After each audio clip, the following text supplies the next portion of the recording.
السلام علیکم ورحمۃ اللہ۔ بسم اللہ الرحمن الرحیم، والصلاة والسلام علی رسولہ الکریم وعلی آلہ وصحبہ اجمعین۔ اس امت کو اللہ تعالیٰ نے دعوت الی اللہ کے لیے منتخب فرمایا۔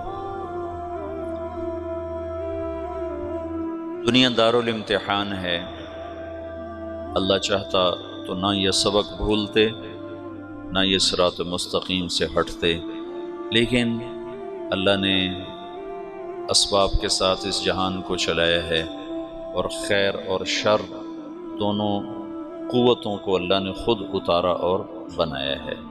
ایک شیطان کی طاقت ہے جس کا کام گمراہ کرنا ہے، اس کے مقابلے میں انبیاء کا پاکیزہ سلسلہ ہے جن کا کام ہدایت پھیلانا ہے۔ یہ دونوں میدان عمل میں ہیں، جس کی دعوت چلے گی اس کی بات چل جائے گی۔ تو جو قرن اول ہے، قرن اول سے مراد 100 سال نہیں ہے۔ خیر القرون قرنی ثم الذین یلونہم ثم الذین یلونہم، یہ 300 سال نہیں بنتے ہیں، اس سے کم ہیں، وہ لکھے ہوئے ہیں کتابوں میں، مجھے یاد نہیں ہے۔ 270 سال تمہارے شیخ کہہ رہے ہیں کہ وہ 270 برس بنتے ہیں رسول پاک صلی اللہ تعالی علیہ وسلم سے لے کر یہ بنو عباس کا دور آ جاتا ہے۔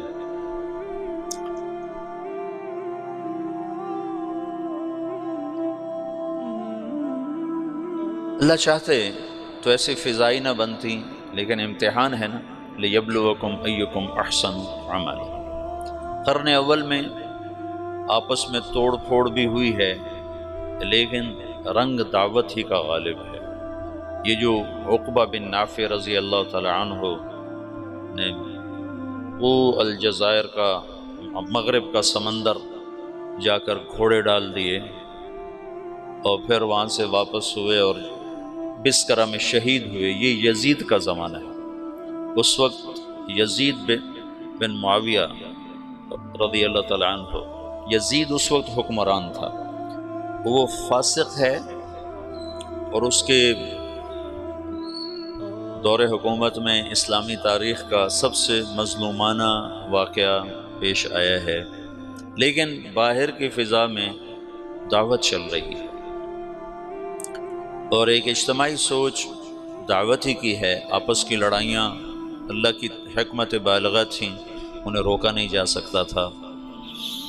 کل میں نے تمہیں جمل کا بتایا کہ صفین کی جنگ ہوئی، اس میں 70,000 آدمی، ان دونوں جنگوں میں 70,000 آدمی شہید ہوئے، 55,000 صفین میں اور 15,000 جمل میں، دونوں ملا کر 70۔ اور بعضے میں آتا ہے کہ صرف صفین میں طرفین سے 70,000 لوگ شہید ہوئے، 35,000 حضرت علی کی طرف سے اور 45,000 حضرت معاویہ رضی اللہ تعالی عنہ کی طرف سے شہید ہوئے۔ اور پھر بہرحال تقدیر کے فیصلے ہیں، بڑے بڑے نامور، بڑے بڑے نامور۔ عمار بن یاسر اسی میں شہید ہوئے، عبید اللہ بن عمر رضی اللہ تعالیٰ عنہ یہ حضرت معاویہ کی طرف سے لڑتے ہوئے شہید ہوئے ہیں، حضرت عمر کے بیٹے۔ عمار بن یاسر اللہ کے حضرت علی کی طرف سے لڑتے ہوئے شہید ہوئے ہیں۔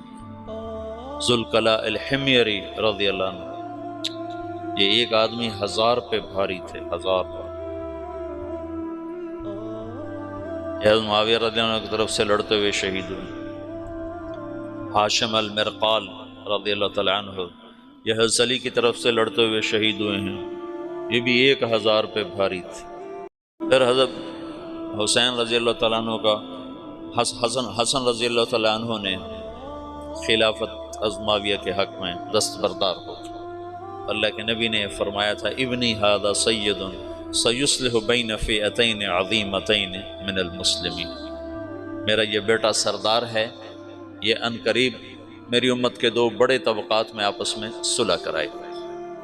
حسن رضی اللہ عنہ بہت جہاں دیدہ، بڑے صاحب فراست، انہوں نے دیکھ لیا تھا کہ عراق میں وفا نہیں، بے وفا لوگ غدار لوگ، وعدے سے پھر جانے والے لوگ، تو انہوں نے دیکھ لیا تھا کہ انہوں نے میرے باپ کے ساتھ وفا نہیں کی، میرے ساتھ کیا وفا کریں۔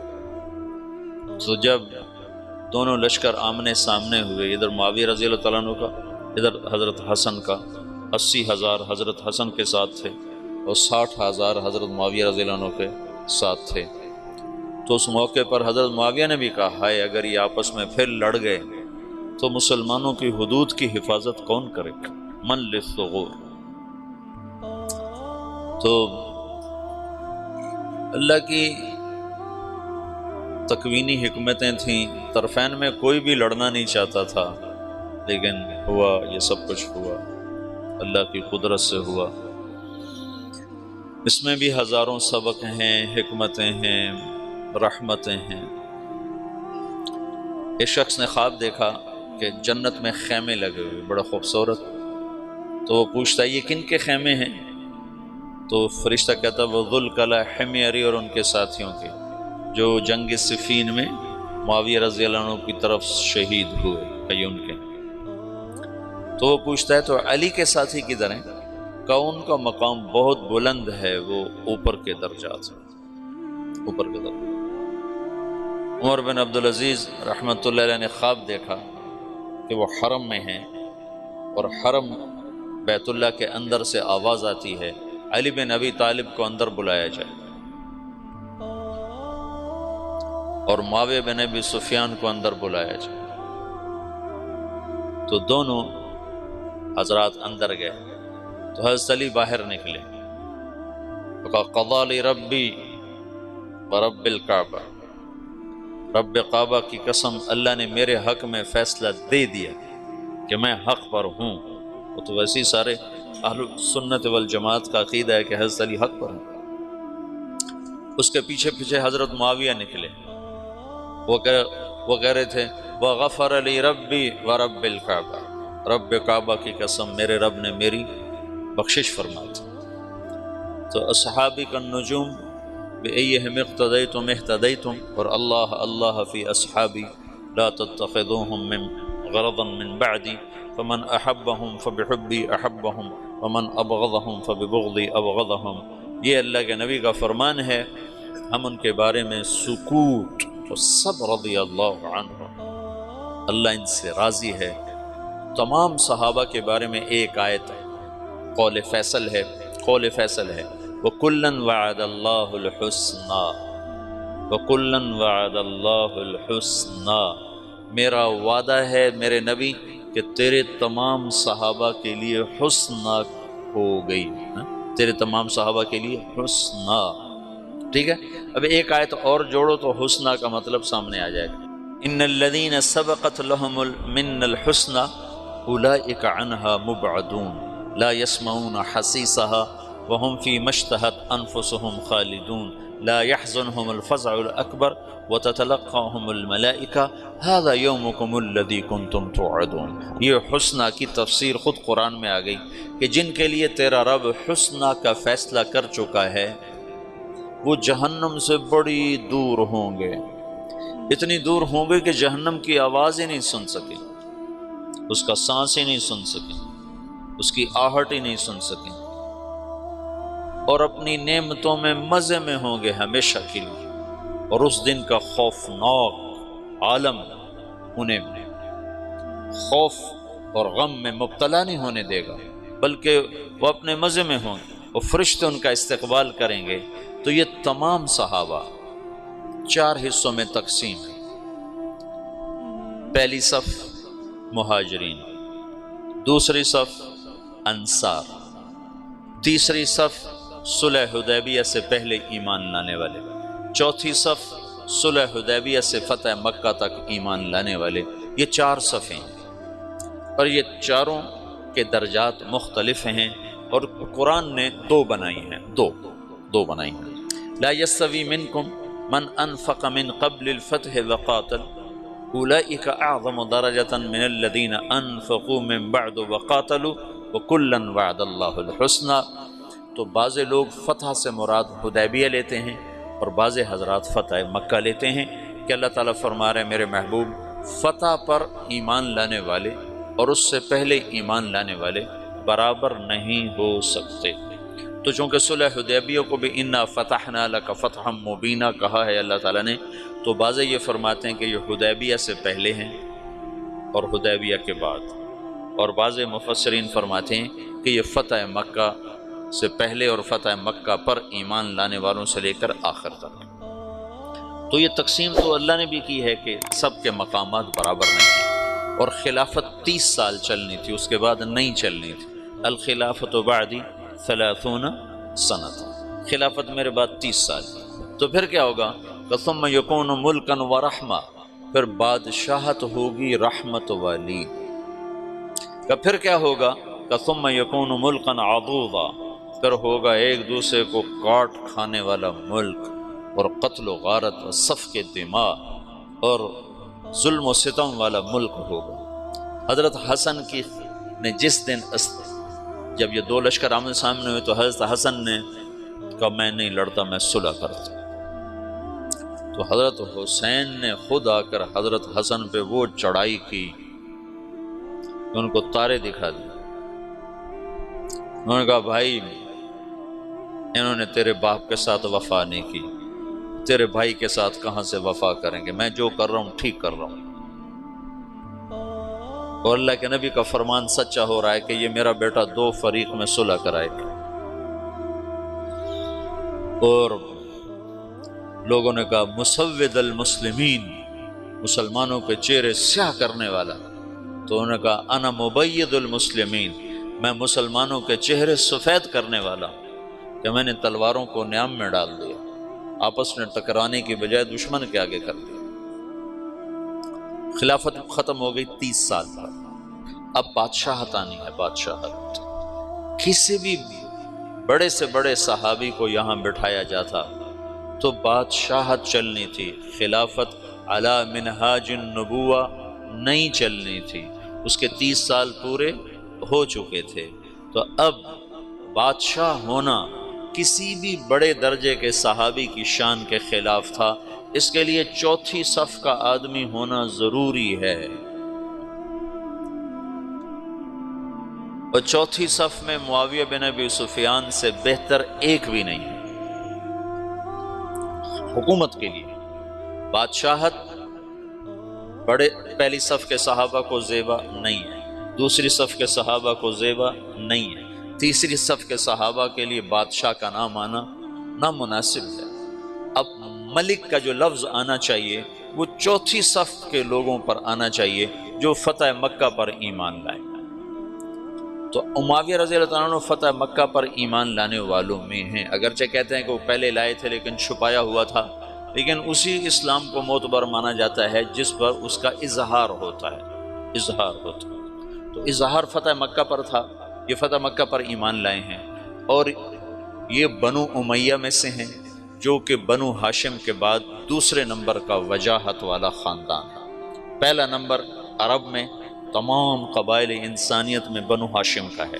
ان اللہ تخیر القبائل فاختار العرب ثم تخیر العرب فاختار مضر ثم تخیر مضر فاختار قریش ثم تخیر قریش فاختار ہاشم ثم تخیر ہاشم فاختارن۔ تو بنو ہاشم سب سے اعلیٰ درجے کا خاندان تھا۔ بنو ہاشم کے بعد سب سے عالی مرتبہ خاندان بنو امیہ تھا۔ بنو امیہ کے بعد بنو مخزوم تھے، بنو مخزوم۔ تو مرتبے میں بنو امیہ کے ٹکر کا آدمی کوئی نہیں، بنو ہاشم کے لیے حکومت کا فیصلہ کوئی نہیں۔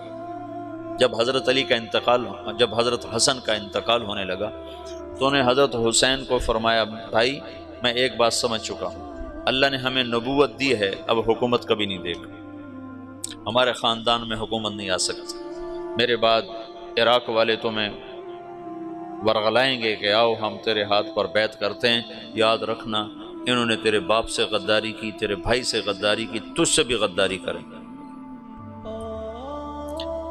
بنو ہاشم کے 4 آدمی،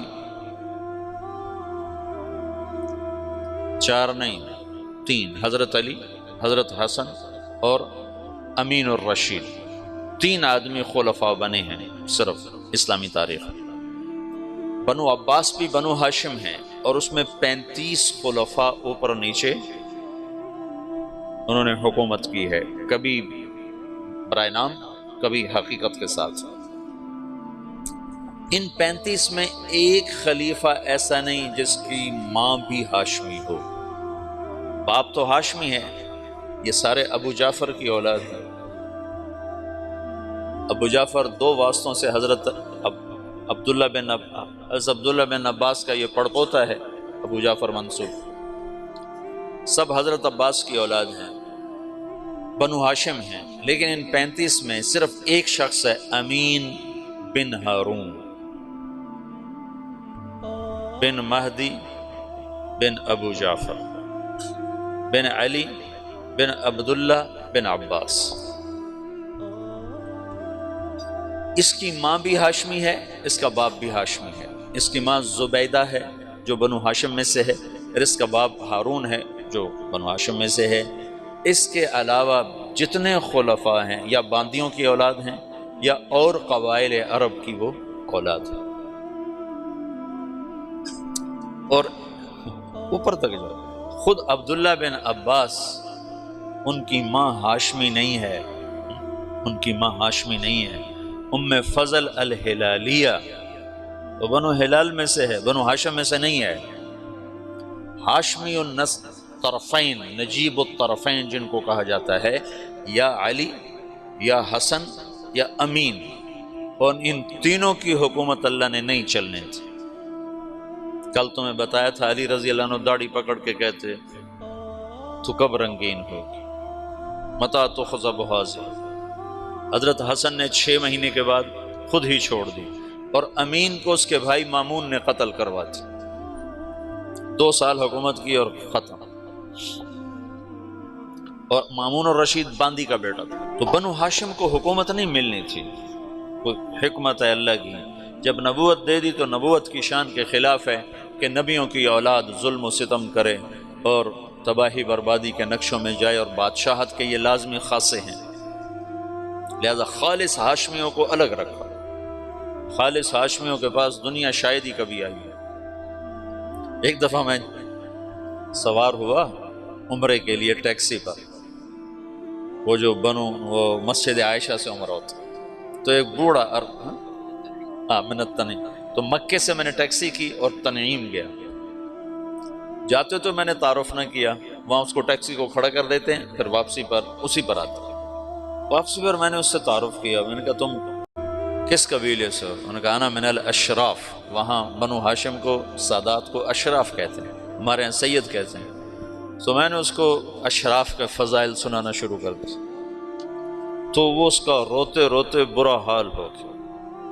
جب میں حرم اترا 50 ریال طے کیے تو انہوں نے کہا نہیں تم سے نہیں لوں، نہیں لیا اس نے۔ تو تم نے مجھے سنا دیا ہے بھائی، یہی میرا معاوضہ ہے، نہیں چاہیے، چھوڑ دے۔ ایک دفعہ میں رات کو بیت اللہ کا طواف کر رہا تھا، بہت تھوڑا رش تھا، تو اس وقت حجر اسود کے سامنے جو زمزم کا کنواں تھا، اس کی نشانی کے طور پر ایسے گول پتھر، ایک گول نشان اوپر ہوتا تھا جسے پتہ چلتا تھا کہ یہاں نیچے زمزم کا کنواں ہے۔ وہاں ایک بوڑھا قرآن پڑھ رہا تھا نماز میں، صحیح۔ میں اس کے قریب سے گزروں طواف کرتے ہوئے نا، تو اس کی آواز میرے کان میں پڑی، تو بڑی دلکش آواز، عمر 70-80 سال کے درمیان، لیکن قرآن اتنا خوبصورت پڑھ رہا تھا کہ میرا دل کھنچا اس کی طرف۔ تو میں طواف ختم کرنے کے بعد اس کے قریب جا کے میں نے نفل شروع کر دی، تو وہ اس وقت نماز پڑھ کے فارغ بیٹھا، وہ شعر پڑھ رہا تھا، اشعار میں نا اللہ اس کے رسول کی تعریف کے اشعار پڑھ رہا تھا، مجھے اشعار تو یاد نہیں۔ تو جب میں نے کان لگا کے سنے تو اس کے اشعار نے میرے اندر ایسے ہلچل پیدا کر دی، تو پھر میں نہ رہ سکا، میں بابے کے پاس چلا گیا، سلام کیا، میں نے کہا بابا جی شیخ الکریم من این انت؟ میں نے کہا انا من موریتانیہ۔ میں نے کہا الی من تنتسب؟ کہا انا من الاشراف۔ میں کہا پھر ٹھیک ہے، تیرا کلام ایسا ہی ہونا چاہیے جو ہلا کے رکھ دو۔ تو اس پھول کو اللہ تعالیٰ نے صرف مہکنے کے لیے رکھا ہے، مرجھانے کے لیے نہیں، اور جب یہ دنیا میں جائے گا تو مرجھا جائے گا۔ اب اس میں مہدی آئیں گے آخر میں، حسن کی اولاد میں، جو بادشاہ نہیں تو مہدی بن کر آئیں گے، ہادی بن کر آئیں گے۔ تو اب خلافت سے بادشاہت آ رہی ہے، بادشاہت کے لیے بڑے صحابی کا ہونا مناسب ہے۔ تو اللہ نے حضرت معاویہ کا انتخاب کیا جو بنو امیہ میں سے ہیں، اور بادشاہت کے لیے چوتھی صف میں سے ہیں، اور حکومت کی تربیت پا چکے ہیں 18 برس سے۔ یزید بن ابی سفیان کو حضرت عمر رضی اللہ تعالیٰ نے شام کا گورنر بنایا تھا، دمشق کا۔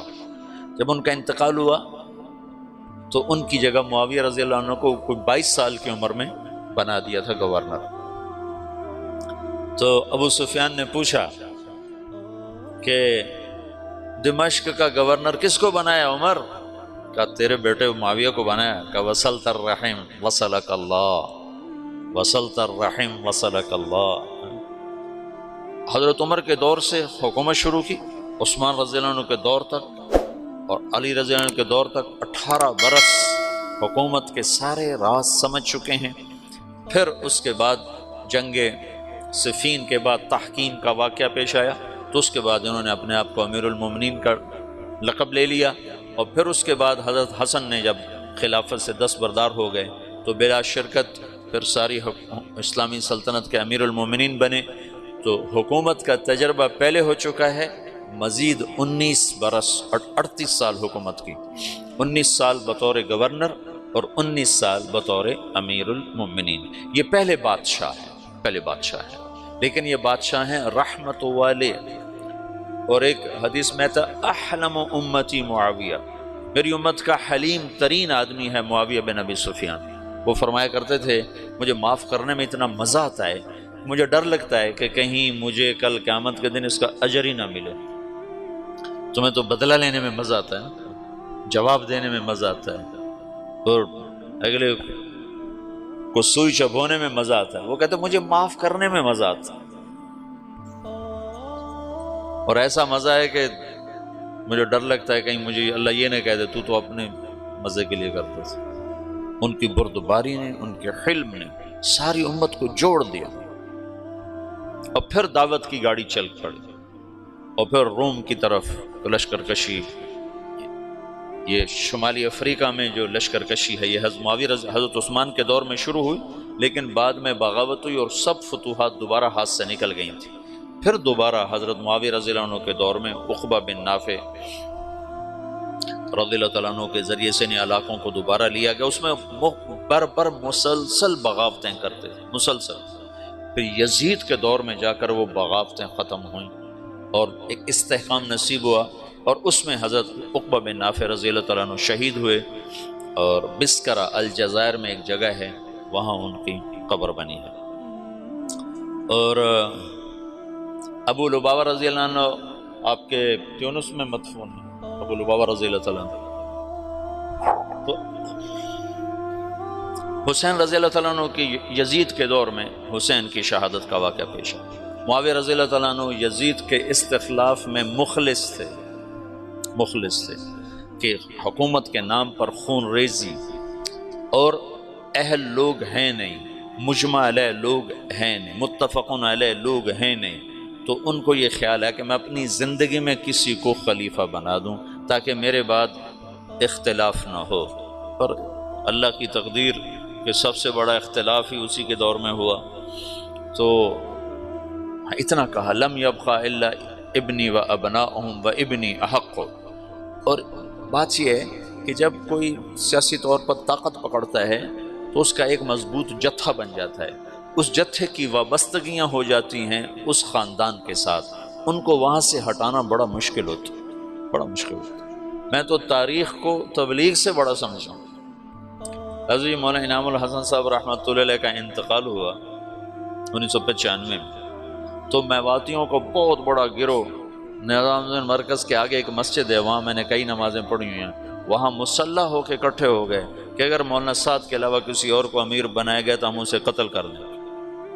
اور مولانا سعد صاحب بچے بالکل اس وقت، 30 سال بھی عمر نہیں تھی اس وقت ان کی، تو ہمدردیاں وابستہ ہو جاتی۔ اور ایک طبقہ مولانا زبیر صاحب کا ساتھی ہوگی کہ اگر مولانا زبیر صاحب کے علاوہ کسی اور کو امیر بنایا گیا تو ہم اس کو زندہ نہیں چھوڑیں گے۔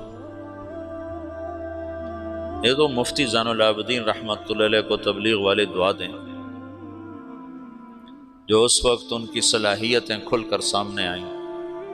وہ فتوے کے مفتی تو اتنے نہیں تھے کہ وہ بعد میں مطالعے کا موقع ہی ختم ہو گیا، شروع میں افتاء میں کام کیا تو اس سے مفتی کہلانے لگے، لیکن بعد میں تو ان کے سفر تھے، لیکن تبلیغ کا مفتی شاید ہی ماں نے ایسا جنا جس نے اتنے بڑے اختلاف کو ایسے جوڑا۔ آج کل کے یہ مفتی ہیں نا، یہ ناقل ہیں، ناقل، یہ جتنے تمہارے دارالافتاء میں بیٹھے ہوئے جن کو آپ کہتے ہو مفتی صاحب مفتی صاحب، یہ مفتی نہیں ہیں، یہ ناقل ہیں۔ یہ تو فتویٰ نقل کر کے دے دیتے ہیں، اپنی بصیرت کے ساتھ معاملات کو سلجھانے والے کو مفتی کہتے ہیں۔ مولانا سعید خان صاحب کہتے تھے، 98 میں انتقال ہوا، اس وقت کہتے تھے پاکستان میں 2.5 مفتی ہیں، مفتی احمد علی سن رہے، کہتے تھے پاکستان میں 2.5 مفتی ہیں، 2 پورے ہیں، 1 آدھا ہے۔ میں نے کہا جی کون ہے؟ کہ بتاؤں گا نہیں، بتاؤں گا۔ مفتی اس کو نہیں کہتے جو بدائے ثنائے سے فتویٰ نقل کر کے دے دے، اور عالمگیری سے اور تمہاری وہ کیا ہے در مختار سے یا ان کتابوں سے تمہیں فتویٰ نقل کر کے دے دے۔ یہ تو ناقلین ہیں۔ اب تو یہ بے وقوف 1 سال تخصص میں کرنے کے بعد خود اپنا نام کے ساتھ مفتی لکھتا ہے، مفتی طارق جمیل۔ الو کو عبارت پڑھنی نہیں آتی اور خود اپنے نام کے ساتھ مفتی لکھواتا ہے۔ مفتی کا مطلب ہے مفت کی کھانے والا، ویلیاں کھاوانا۔ مفتی اس کو کہتے ہیں جو اپنی بصیرت کے ساتھ مسائل کی گتھیاں سلجھا دے۔ ساری زندگی مفتی صاحب رحمۃ اللہ علیہ کی قدر، اللہ کا شکر ہے تمام اکابر کی قدر دل میں رہی، تو مفتی صاحب کا روب داب، جلال اور شاہی ٹھاٹ باٹ ایسے ذرا بود رہتا تھا، بود رہتا تھا،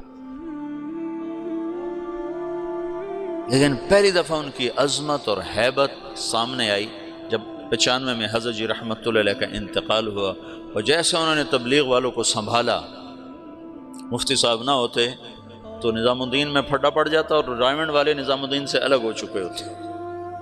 اس بندے نے ایسے جوڑ اصل مفتی ہونے کا حق ادا کیا، وہ زین العابدین کے نام کا حق ادا کیا۔ تو میں اس سے یزید کے استخلاف کو سمجھا کہ معاویہ رضی اللہ عنہ بے بس تھے کہ سیاسی وابستگیاں اور محبتیں خاندانوں کے ساتھ وابستہ ہو جاتی ہیں، شورائی نظام نہیں چل سکنا تھا، یہ ایک طبعی چیز ہے، یہ ہو جانا تھا۔ بیرم خان ہندوستان میں بہت بڑا نام ہے، بیرم خان ابراہیم خان خانہ کا والد تھا، اور بڑا عظیم انسان گزرا ہے، اللہ اس کی بخشش کرے، بڑا عظیم انسان تھا۔ مغل خاندان کے لیے اس کی بڑی خدمات ہیں۔ ہمایوں مر گیا تو اکبر 12 برس کا تھا، کل 12 برس کے بچے کا سر اتار کے تخت پہ بیٹھنا کیا مشکل تھا بیرم خان کے لیے، کہ ساری فوج بیرم خان کے ہاتھ میں تھی، لیکن اس نے اکبر کو تخت پر بٹھایا اور خود اس کا نوکر بن کے زندگی گزاری، اور جب تک وہ پروان نہیں چڑھا اس پر چھاؤں کر کے کھڑا رہا۔ یہ جذبات وابستہ، اللہ کا نظام ہے، جب وہ کسی کو بادشاہی دیتا ہے تو پھر اس کے مطابق وہ نظام چلا دیتا ہے۔ تو معاویہ رضی اللہ عنہ نے یزید کا استخلاف کیا، اس میں ابو بکر کے بیٹے عبد الرحمن اور عبداللہ بن عمر اور عبداللہ بن زبیر اور حسین بن علی رضی اللہ تعالی عنہم، ان لوگوں نے شدید مخالفت کی۔ بہرحال میں صرف تمہیں اس سے تاریخ سے گزارنا چاہتا ہوں، میں اصل دعوت کا پس منظر بتا رہا ہوں کہ دعوت کتنا عظیم کام ہے، کتنے اتار چڑھاؤ آئے، اور اللہ نے اس امت کو اپنے اصل منصب پر کسی نہ کسی درجے میں باقی رکھا، اور آج پھر دوبارہ لوٹا دیا ہے، لوٹ پیچھے کی طرف اے گردش ایام تو۔ آہا، غزل اس نے چھیڑی مجھے ساز دینا، ذرا عمر رفتہ کو آواز دینا۔ یہ عمر رفتہ جو پیچھے بیت گئی، یہ وہ آواز ہے، یہ آواز کہن ہے، شراب کہن پھر پلا ساقیہ، وہی جام گردش میں لا ساقیہ۔ یہ وہی قرن اول کا ہیرا ہے دعوت، جس کو مولانا الیاس کے ذریعے سے اللہ تعالیٰ نے زندہ فرمایا۔ اس کے سامنے ہر محنت چھوٹی پڑتی جائے گی، چھوٹی پڑتی جائے گی، چھوٹی پڑتی جائے گی۔ اس محنت میں لگنے والوں کے درجے قیامت کے دن تم بڑے بلند دیکھو گے۔ دیکھنے میں وہ نہ اکابر میں ہوں گے نہ اصاغر میں ہوں گے تمہاری نظروں میں، لیکن وہ قیامت کے دن دیکھو گے کہ بڑے بڑے مشائخ بھی ان کے آگے تمہیں چھوٹے نظر آئیں گے، کہ کہاں سارے عالم کو سامنے رکھ کر محنت کرنا، قدم اٹھانا، کہاں صرف ایک ذات کو سامنے رکھ کر محنت کرنا، زمین آسمان کا فرق۔ تو یزید کے استخلاف میں حسین رضی اللہ تعالیٰ عنہ کی شہادت کا واقعہ پیش ہے۔ یزید کے بارے میں ایک گروہ ہے جو اس کو کافر کہتا ہے، یہ بھی غلط ہے۔ ایک گروہ اہل سنت والجماعت سے خارج ہو چکا ہے، وہ یزید کو رضی اللہ عنہ کہتا ہے اور امیر المومنین کہتا ہے، اور انتہائی خرافات واہیات الفاظ استعمال کرتا ہے اس کی برات کے لیے۔ اس قدر اس کی برات میں آگے جاتے ہیں کہ اہل بیت کی شان میں کمی آتی ہے۔ اہل بیت تو ہمارا سرمایہ، اہل بیت تو ہمارے ایمان کا ہے، ان سے محبت نہ کرنا ایمان کی کمی ہے، ان سے محبت کرنا ایمان کا حصہ ہے۔ اللہم انی احبہما فاحبب من احبہما۔ حسن حسین کے بارے میں اللہ کا نبی کہہ رہا ہے، یا اللہ جو ان سے پیار کرے تو بھی ان سے پیار فرما۔ تو افراط و تفریط تو ہلاکت۔ ایک اس کو امیر المومنین بنانے کے چکر میں پڑ گیا، یہ بھی صراط مستقیم سے ہٹے ہوئے لوگ، اور ایک ان کو اس کو کافر بنانے پہ لگ گیا، یہ بھی صراط مستقیم سے ہٹے ہوئے لوگ ہیں۔ وہ فاسق تھا، ظالم تھا، سفاک تھا، اس کا معاملہ اللہ کے سپرد ہے۔ یہ واقعہ پیش آنا تھا، اللہ کی تقدیر تھی حضرت حسین کے لیے یہ شہادت عظمیٰ، یہ مقام لکھا جانا تھا۔ سر کربلا، سر کربلا اقبال کی ایک نظم ہے فارسی میں، کہیں ملے تو پڑھنا، بہت عالی شان۔ وہاں ایران میں ایک بہت بڑی بنائی گئی یادگار، تو اس میں ایک طرف تو ایران کے ایک بڑے نامور آدمی کا خطبہ ہے، اور دوسری طرف اقبال کی نظم ہے سر کربلا۔ تو علی شریعتی وہاں کے بڑے ادیب، بڑے عالم، بڑے شاعر، وہ وہاں اس کے افتتاح کے لیے آئے، تو انہوں نے دیکھا تو ادھر لکھا ہوا محمد اقبال سیالکوٹ۔ تو انہوں نے کہا تمہیں کسی ایران کے شاعر کا کلام نہیں ملا یہاں لٹکانے کے لیے، جو ایک ہندی کا کلام تم لکھ رہے ہو؟ تو وہاں کی مجلس شورا نے کہا کوئی کلام اس کی ٹکر کا لا کے دکھا دو تو اس کو اتار کے اس کا لگا دیں، کوئی کلام لا کے دکھا دیں۔ سر کربلا تو 35-36 اشعار ہیں۔ تو اہل بیت کے لیے ایک منقبت، ایک فضیلت، ایک شہادت، ایک اللہ کی طرف سے مقدر تھا، اس نے ہونا تھا، وہ ہو گیا، لیکن ہمیں دراڑ پڑ گئی۔ پھر بنو امیہ کے خلاف ایک نظام چلا اندر ہی اندر، لیکن اللہ نے اہل بیت کو اس میں سے نکال دیا۔ لوگوں نے محمد بن حنفیہ کے ہاتھ پر بیعت فرمائی، جو حضرت علی کی دوسری بیگم سے اولاد ہیں، حضرت فاطمہ کی اولاد نہیں ہے۔ 132 ہجری تک بنو امیہ کی حکومت ہے، 132 ہجری تک وحدت کلمہ ہے، اور عربیت غالب ہے، عجمیت قریب بھی نہیں ہے، عربیت کی سادگی ہے، اور عربیت کی صفات ہیں، ظلم و ستم موجود ہے، لیکن اس پہ چھاپ عربیت ہے۔ 132 ہجری میں پہلی دفعہ وحدت کلمہ ٹوٹ کے پھر ٹوٹ گئی، ٹوٹتی تو کئی دفعہ رہی لیکن جڑ جاتی تھی۔ پہلا حکمران بنو امیہ کا مروان اور آخری بھی مروان الحمار، بڑا صفات والا آدمی۔ حمار کہتے تھے جفا کشی کی وجہ سے، اگر اس کو تھوڑی سی سنبھلی ہوئی سلطنت ملتی تو شاید وہ اور کئی سو سال بنو امیہ کے جھنڈے گاڑ دیتا، اور مردے کو ہاتھ میں لے کر کون زندہ کر سکتا ہے؟ اس وقت بنو امیہ مر چکے تھے، ہشام کے بعد زوال شروع ہو گیا تھا۔ تو 132 ہجری میں بنو عباس حکمران آ گئے، اور عبداللہ الصفاح یہ پہلا خلیفہ بنا۔ تو جب خطبے کے لیے کھڑا ہوا نا تو اس کے ہاتھ سے ڈنڈا گر گیا، عصا، تو اس کا رنگ فق ہو گیا۔ اس نے اس سے فال لی کہ یہ تو ہمارا امر، ہماری حکومت شاید نہیں چل سکے گی کہ ہاتھ سے عصا گر گیا۔ تو ایک بدو کھڑا ہوا، اس نے کہا مسافر منزل پر پہنچنے کے بعد اپنے عصا کو رکھ دیا کرتا ہے۔ اس نے فوراً اس کی فال کو ادھر بدل دیا، انہوں نے کہا مسافر منزل پہ پہنچنے کے بعد اپنے عصا کو رکھ دیا کرتا ہے۔ تو صفاح نے اس کو، صفاح کہتے بھی اس نے، صفاح خون بہانے والا، اس کا سالار تھا ابو مسلم خراسانی۔ حجاج نے 1,25,000 آدمی قتل کیے اور بنو امیہ کا تخت بچھایا، اور ابو مسلم خراسانی نے 7 لاکھ افراد قتل کیے اور بنو عباس کا تخت بچھایا۔ اور 5 سال کے بعد پہلا توڑ ہوا کہ اندلس کی حکومت الگ ہو گئی۔ اندلس میں ایک لڑکا نوجوان عبد الرحمن بن معاویہ بن ولید بن یزید بن عبد الملک بن مروان، یہ 20 برس کی عمر میں دھکے کھاتا یہ پہلے افریقہ میں پھرتا رہا، اندلس، الجزائر، مراکش سب بنو امیہ تھے، پھر یہ دریا پار کیا، سمندر پار کیا اور اندلس پہنچ گیا۔ وہاں اس کو بنو امیہ کے کچھ خیر خواہ مل گئے، تو اس نے وہاں حکومت کی داغ بیڑ ڈالی، 600 آدمیوں کے ساتھ 20,000 کے لشکر کو شکست دی۔ چلو، بہت خوبصورت آدمی تھا، بڑا جواں مرد، بڑا جواں ہمت، بڑا عالی حوصلہ۔ جب وہ وہاں پہنچا تو اس کو ایک خوبصورت لڑکی پیش کی گئی، جاریہ، کنیز۔ کہنے لگا اس میں مشغول ہوتا ہوں تو اپنے مقصد کو بھولتا ہوں، اور مقصد میں لگتا ہوں تو اس کا حق ادا نہیں کر پاتا، تو میں اپنے مقصد پہ ہر شے قربان کر سکتا ہوں، مقصد کو نہیں قربان کر سکتا۔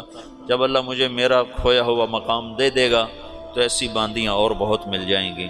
تو اس نے اس کو نہیں قبول کیا، تو صرف 600 کے ساتھ 20,000 کے لشکر کو شکست دے کر بنو امیہ کی داغ بیڑ ڈالی، اور پھر 350 سال بنو امیہ نے اندلس پر حکومت کی بڑی شان و شوکت کے ساتھ۔ پھر اس کو ختم کیا ابو عامر، ایک یمنی نوجوان تھا۔ وہ مردے کو مارنا کون سا مشکل کام ہوتا ہے، ہر حکومت ایک حد تک چلتی ہے پھر زوال کا شکار ہوتی ہے۔ تو امت 2 حصوں میں تقسیم ہوئی 137 ہجری میں، جب بنو امیہ الگ ہو۔ پھر اس کے بعد 232 ہجری میں جا کر متوکل قتل ہوا اور اس کا بیٹا متنصر حاکم بنا، تو ترکوں کا غلبہ ہو گیا، ترک غالب آئے۔ ترکوں نے عباسی خلفاء کو کھلونا بنایا، اور 3 صدی میں اسماعیلیہ کی تحریک چلی، اور انہوں نے مشرقی اپنا شمالی افریقہ جو بلاد عرب جہاں علم تھوڑا تھا، بربر تھے اور علم کی کمی تھی، وہاں اسماعیلی شیعہ کے دعات پہنچے، اور انہوں نے وہاں اسماعیلی سلطنت کے لیے فضا مہیا کی، اور پھر وہاں المہدیہ پہلا شہر بسایا۔ انہوں نے المہدیہ کو دارالحکومت بنایا، پھر اس کا سردار تھا جوہر، اس نے مصر فتح کیا، اس کے بعد پھر یہ اسماعیلی سلطنت منتقل ہو گئی مصر میں۔ تو اسلامی سلطنت 3 حصوں میں تقسیم ہو گئی، ایک بنو عباس، ایک اسماعیلی شیعہ اور ایک بنو امیہ۔ اس طرح یہ ٹکڑوں میں تقسیم ہو گئے۔ پھر اس کے بعد مراکش الگ ہو گیا، وہاں حکومت قائم ہو گئی موحدین کی، پھر مرابطین کی، پھر اس طرح وہ آگے تقسیم در تقسیم چلتے چلے گئے۔ پھر بنو عباس 232 سے 334 تک ترکوں کا غلبہ ہے اور کوٹ پتلی ہیں۔ پھر 334 سے لے کر 446 تک خالص شیعہ حکمران قابض ہو گئے اور بنو عباس پر شیعہ غالب آ گئے۔ تو یہ 334 سے 446 تک ادھر اثنا عشری شیعہ حکمران ہیں، اور ادھر مصر اور شام کے بہت سے علاقے اور سارا شمالی افریقہ اور حجاز کا بہت سا علاقہ، بلکہ خود حرمین شریفین یہ اسماعیلی شیعہ کے قبضے میں ہیں۔ پوری اسلامی سلطنت شیعوں کے قبضے میں۔ 416 ہجری میں سلطان محمود غزنوی کا انتقال ہوا ہے۔ اس نے 5ویں صدی کے آخر میں ہندوستان پہ حملے کیے اور یہاں راہ ہموار کی۔ پھر شہاب الدین غوری نے یہاں اسلامی سلطنت کی بنیاد رکھی۔ یہ ایک سلطنت مضبوط تھی اہل السنہ والجماعہ کی، جو خاندان غلامہ کہلاتی ہے۔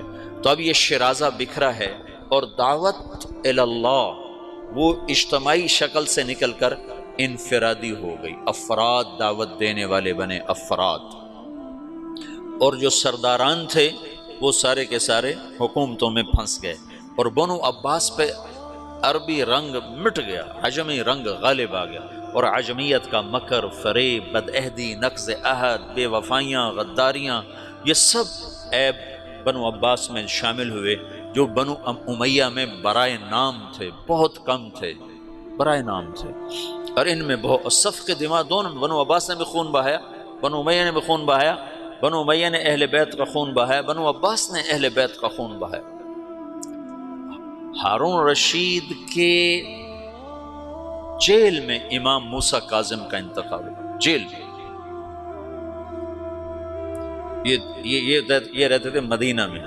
ہارون رشید آیا وہاں مسجد، تو اس نے سلام پڑھا، السلام علیک یا ابن عم۔ تو امام موسیٰ کاظم نے کہا السلام علیک یا ابتا۔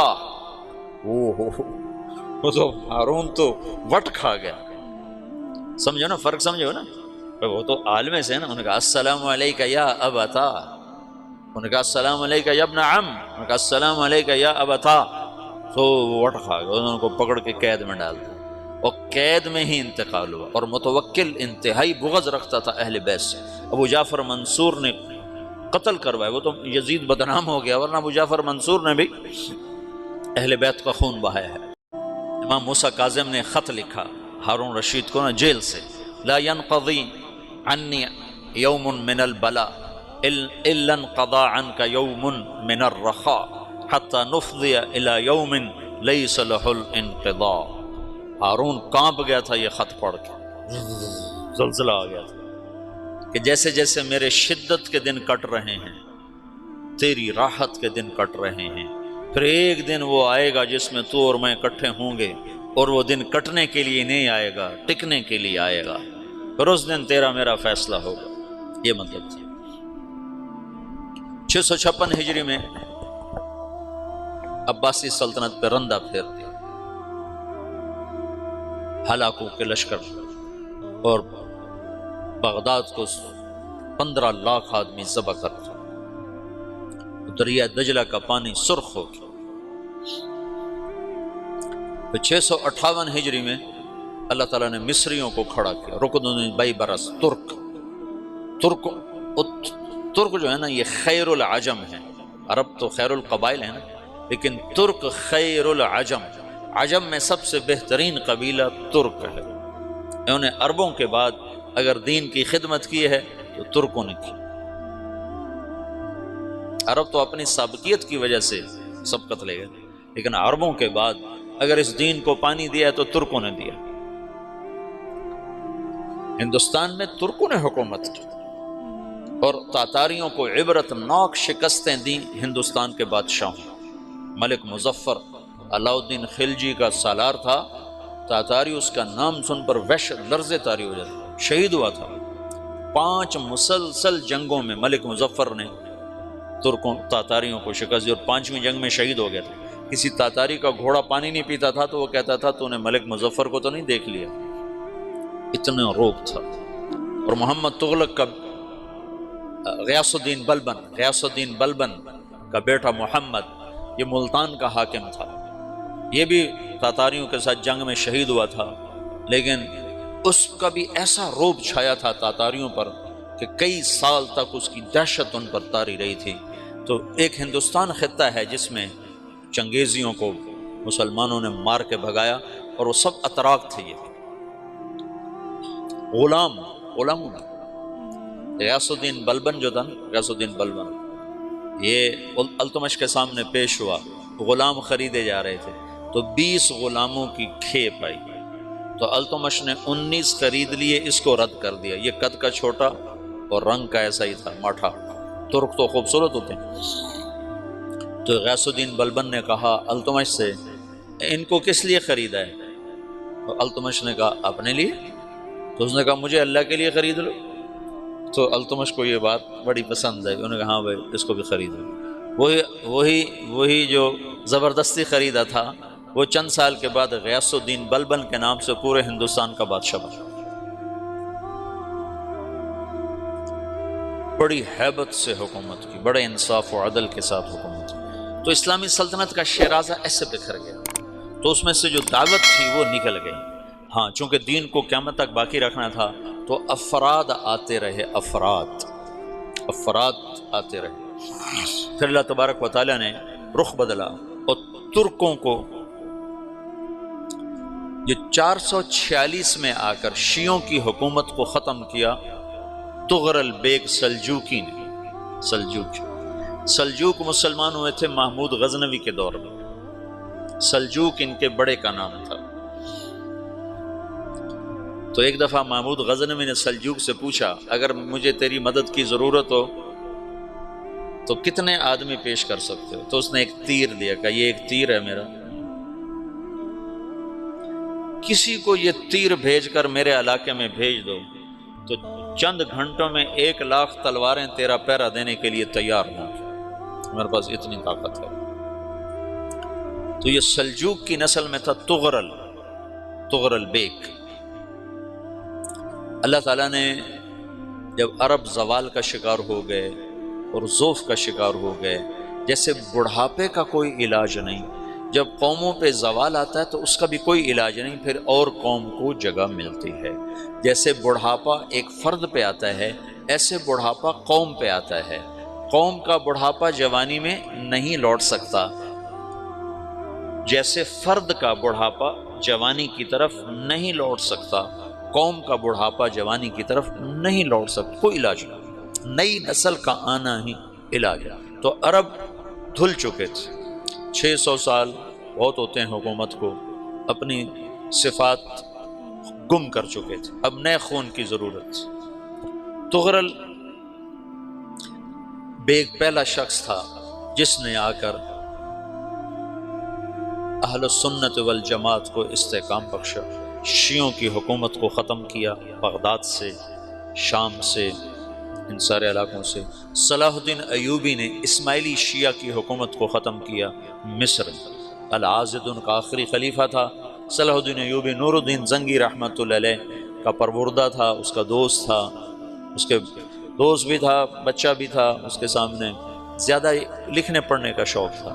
پھر اللہ تعالیٰ نے اس سے کام لیا اور اس کو مصر کا گورنر بنا کے بھیجا، مصر کی مدد کے لیے بھیجا، تو وہاں اس نے صلاح الدین ایوبی نے وہاں ختم کیا، تغرل بیگ نے یہاں ختم کیا۔ تو پھر سلجوک جو تھے نا، یہ اقتدار میں آئے، ادھر ختم ہو گئی سلطنت بنو عباس کی، مصر ایک چھوٹی سی ترکوں کی سلطنت۔ تو اللہ تعالیٰ پھر مرکزیت کے لیے ایک نظام چلایا، 2 لشکر آپس میں لڑ رہے ہیں ایک میدان میں، ایک جنگلی بدوؤں کا قافلہ، جنگل کے لوگ اپنے قبیلے کو لے کر، ایک جنگلی قبیلہ اپنے سردار کے ساتھ نقل مکانی کر رہا ہے ایک جگہ سے دوسری جگہ۔ اللہ کا نظام کہ یہ لوگ چلتے چلتے چلتے اس وادی میں پہنچ گئے جہاں جنگ ہو رہی ہے، 2 لشکر آپس میں لڑ رہے ہیں۔ جب یہ وہاں پہنچتے ہیں تو ایک لشکر کے قدم اکھڑ رہے ہیں اور دوسرا غالب آ رہا ہے۔ ان کو نہیں پتا شکست کھانے والے کون ہیں اور فتح پانے والے کون ہیں، ان کو نہیں پتا۔ اس جنگلی قبیلے کے سردار کا نام بھی تغرل ہے، تغرل۔ تو یہ سردار کہتا ہے جو شکست کھا رہے ہیں ان کی مدد کرو، کچھ پتہ نہیں کون ہے، کہتا جو شکست کھا رہے ہیں ان کی مدد کرو۔ تو 400 وحشی جنگلیوں نے فاتح لشکر کے پیچھے حملہ کر دیا۔ وہ تو ایک کافی ہوتا تو 400 دوڑ دوڑ جب تلواریں پڑیں تو چند لمحوں میں نقشہ بدل گیا، بھاگنے والے جم گئے اور جمنے والے بھاگ پڑے۔ جب جنگ ختم ہوئی تو شکست خوردہ لشکر کے بادشاہ نے ان کو بلایا، اسے پوچھتا ہے مجھے جانتے ہو میں کون ہوں؟ کہا نہیں۔ کہا تو تم نے میری مدد کیوں کی؟ کہا انسانی ہمدردی کی وجہ سے، تمہیں شکست ہو رہی تھی اس لیے تمہاری مدد کی۔ پھر اس نے اپنا تعارف کرایا، میں ہوں سلیمان سلجوقی، ترکی کا بادشاہ۔ مسلمانوں کا لشکر تھا اور تاتاریوں سے شکست کھا رہا تھا، تاتاری فتح پا رہے تھے، مسلمان شکست کھا رہے تھے۔ تو وہ اللہ کی غیبی مدد بن کر آئے۔ تو وہ اس سے کہتا ہے میرے ساتھ رہنا پسند کرو گے؟ تم نے میرے اوپر احسان کیا ہے، میں اس کا بدلہ دینا چاہتا ہوں، میرے ساتھ رہنا پسند کرو گے؟ کہنے کا کر لوں گا۔ تو اس کو لے کر ترکی آیا، اور استنبول اس وقت روم کی حکومت میں تھا، اسے فتح کیا اس تغرل کے آگے چوتھے پانچویں پڑپوتے محمد فاتح نے۔ تو یہ استنبول ہے، یہ ترکی ہے، بیچ میں ایک چھوٹا سمندر ہے، یہاں ایک جاگیر ہے۔ تو سلطان سلیمان کہتا ہے یہ جاگیر تجھے وقف ہے، ادھر سے رومی مجھے تنگ کرتے ہیں حملے کر کر کے، تو میرا دفاع کرتے رہنا، یہ جاگیر تیری۔ اس جاگیر پہ اس نے اپنے قافلے کو آباد کر دیا، اپنے قبیلے کو، اور ایک چھوٹی سی حکومت بنا لی، جو ایک صوبہ سمجھو سلمان سلجوقی کا، وہ ایک چھوٹا سا صوبہ ہے۔ وہاں جب یہ رہ پڑا تو پھر یہ ایک شیخ کے بیت ہوتا ہے، وہاں شیخ طریقت ہے، ان کے یہ بیت ہونے جاتا ہے، وہ اس کو رات اپنے پاس ٹھہراتا ہے۔ تو ایک کمرے میں ان کو ان کا خادم ٹھہراتا ہے۔ یہ جب کمرے میں جاتا ہے تو سامنے دیوار میں طاقچے پر قرآن پڑا ہوا ہے۔ تو یہ تغرل بیگ کہتا ہے یہ کیا ہے، یہ کیا ہے؟ تو وہ خادم کہتا ہے یہ کتاب اللہ ہے، قرآن ہے۔ اچھا، وہ اس کو وہاں چھوڑ کے باہر چلا جاتا ہے۔ وہ دیہاتی آدمی، جنگل کا رہنے والا، پہلی دفعہ زندگی میں قرآن دیکھا، وہ کہتا ہے یہ قرآن ہے، اللہ کی کتاب ہے، میں اللہ کی کتاب کے سامنے سو جاؤں، کتنی بے ادبی ہے۔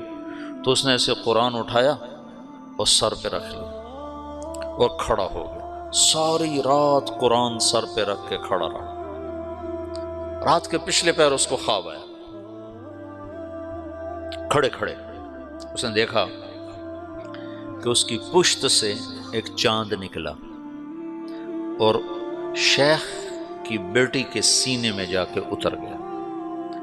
پھر اس لڑکی کے سینے سے ایک درخت نکلا جو پھیلتے پھیلتے پھیلتے 3 بر اعظم پہ چھا گیا، افریقہ پر، یورپ پر، ایشیا پر۔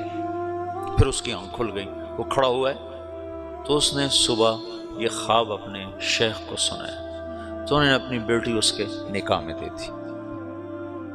اس بیٹی سے ایک بچہ پیدا ہوا، تغرل بیگ نے اس کا نام رکھا عثمان، عثمانی ترک نام سنا ہوا، جو میں نے کل بتایا تھا کہ 1924 میں وہ خلافت ختم ہوئی۔ تو ایک بیٹا پیدا ہوا عثمان۔ عثمان نے پھر ایک نئی اسلامی حکومت کی بنیاد رکھی جو 1924 تک چلتی رہی، کوئی 800 سال یہ حکومت چلی۔ تو حکومت کا شیرازہ بکھرا لیکن پھر جڑ جاتا تھا، پر وہ قرن اول والا جوڑ کبھی نہ پیدا ہوا، ٹکڑے بن گئے۔ ان ٹکڑوں میں اللہ لوگ پیدا کرتا رہا جو دعوت دیتے رہے، دعوت زندہ رہی۔ جو تربیت کا نظام تصوف کے ساتھ تھا اب وہ تبلیغ کے ساتھ تھا۔ میں 1991 میں گیا تھا گجرانوالے جماعت، تو ایک لڑکا ملا بنو کا، 4تھے سال میں تھا، کہنے لگا میں 3 چلے لگا کے مدرسے میں آیا، مدرسے میں آنے کے بعد میرا ذہن تصوف کا بن گیا۔ تو ایک دفعہ میں نے حضرت تھانوی رحمۃ اللہ علیہ کو خواب میں دیکھا، تو انہوں نے ارشاد فرمایا بیٹا تصوف ہمارے دور کی چیز تھی، اب تبلیغ کا زمانہ ہے، ہمارا دور چلا گیا، اب تبلیغ کا دور۔ یہ جو اجتماعی عمل ہے تبلیغ کا، یہ شیخ کامل کی صحبت ہے۔ میں نے یہ قاری طیب صاحب رحمۃ اللہ علیہ کا مضمون پڑھا تھا کہ تربیت کے 4 راستے ہیں: شیخ کامل کی صحبت، اور اچھا دوست جو کمیاں بتائے، اپنا محاسبہ، اور اپنے دشمنوں کی بات سننا۔ یہ 4 چیزیں تربیت کا ذریعہ ہیں۔ تو یہ چاروں چیزیں تبلیغ میں موجود ہیں۔ یا تو کوئی نہ کوئی اس میں بڑے بڑے لوگ چھپے ہوئے چل رہے ہوتے ہیں، وہ نہ ہو تو 15-20 مسلمانوں کا اجتماعی طور پر خیر میں لگنا شیخ کامل کے قائم مقام ہے۔ اور پھر یہ آپس میں مذاکرے کرتے ہیں تو اس سے ایک دوسرے کی کمیاں سامنے آتی ہیں، تو اچھا دوست بھی ہو گیا۔ پھر ان کے دشمن بھی بڑے ہیں، وہ ان کی کمیاں بتاتے ہیں، تو وہ اگر سنیں تو اس سے بھی تربیت ہو سکتی۔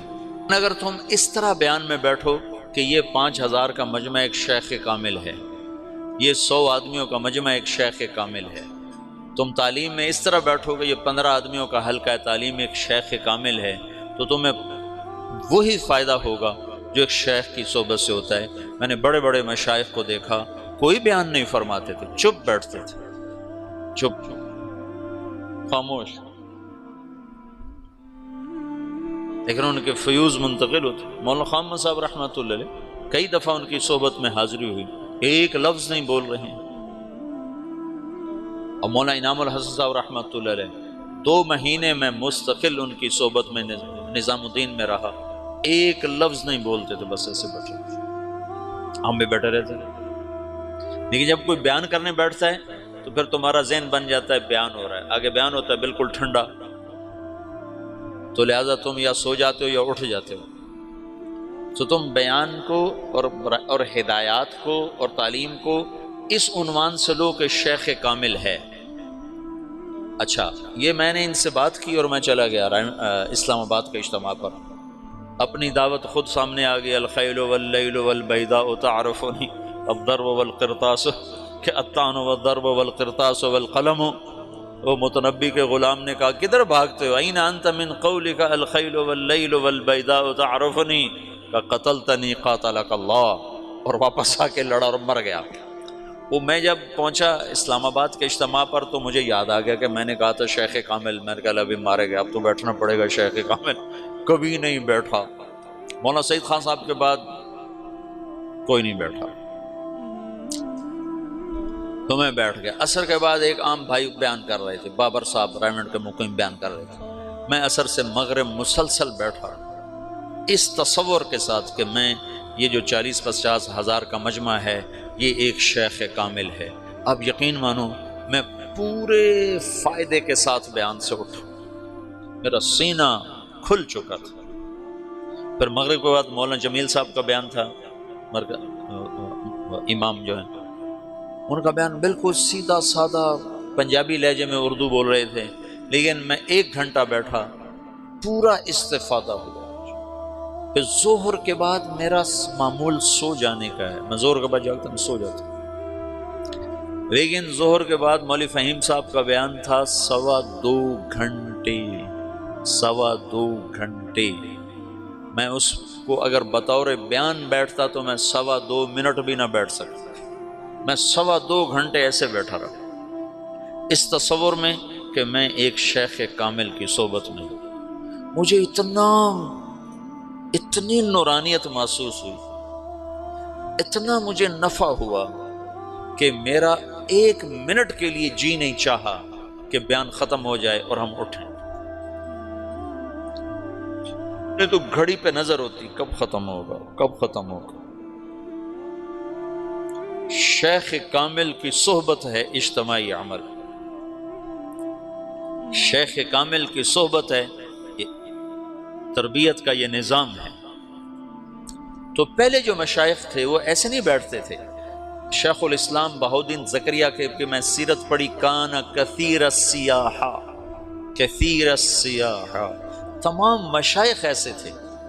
اور یہ شیخ الاسلام تو عجب کوئی مشائخ میں سے تھے جو سہروردی سلسلے والے، ان کو اللہ نے اتنا رزق دیا تھا کہ جب ان کا انتقال ہوا تو ان کے ایک ایک بیٹے کو 10 ارب روپیہ آیا تھا، 10 ارب روپیہ، 7 لاکھ دینار فی کس، 10 ارب روپیہ بنتا، اور باقی جائیداد الگ، اور ان کے جو اپنی زندگی میں خرچ تھے وہ الگ۔ وہ مبلغین کی جماعتیں انڈونیشیا تک انہوں نے اپنی جماعتیں روانہ فرمائیں تبلیغ کے لیے، اور سارے بر صغیر میں، ملائیشیا میں، سری لنکا میں۔ اور ایک عجب ان کی سیرت میں پڑی بات، جس ملک میں بھیجنا ہوتا تھا اس کی زبان ان مبلغین کو سمجھاتے تھے اور ان کو سکھاتے تھے، پھر ان کو بہت سا پیسہ دیتے تھے کہ تمہیں سوال نہ کرنا پڑے، بچاؤ۔ تو دعوت کا کام شخصیات میں آ گیا، بادشاہوں نے چھوڑ دیا چھوڑ دیا۔ صرف ہندوستان کی تاریخ میں ایک بادشاہ گزرا ہے جس نے دعوت کی سرپرستی کی، وہ محمد تغلق، اور وہ ویسے خر دماغ تھا، چھوٹی چھوٹی باتوں پہ قتل کر دیتا تھا، تو اس کی وہ چیز گہنا گئی، یعنی ماند پڑ گئی۔ لیکن ایک بادشاہ ہے محمد تغلق جس نے دعوت کی محنت کو میدان بنایا اور کہا کہ جاؤ ہندوؤں کو دعوت دو۔ تو دعوت اللہ ختم نہیں ہوئی، اجتماعی شکل ختم ہوئی اور منتقل ہو گئی افراد میں، مشائخ میں، علماء میں، واعظین میں۔